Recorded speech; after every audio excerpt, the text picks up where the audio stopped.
صار في الكابتن خالد الغامدي والهلال نفى أنه شرى عقد الغامدي، يعني مين الصادق يا أبو بدر؟ طيب أنا بحكي لك قصة.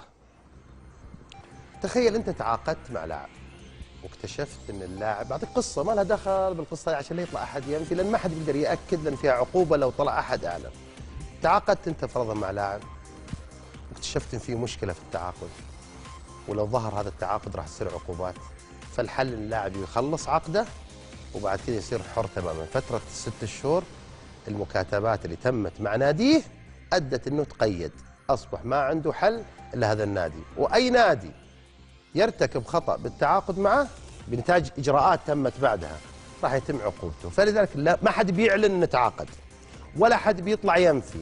كل واحد بيقول لك، يعني الهلال أكيد بيقول لك أنا ما تعاقدت، والنصر ما راح يقول لك تعاقدت. الوضع معلق. نشوف بكره اللاعب يلعب مباراة الاتحاد ولا ما يلعب. إذا ما لعب مباراة الاتحاد الرسالة وصلت.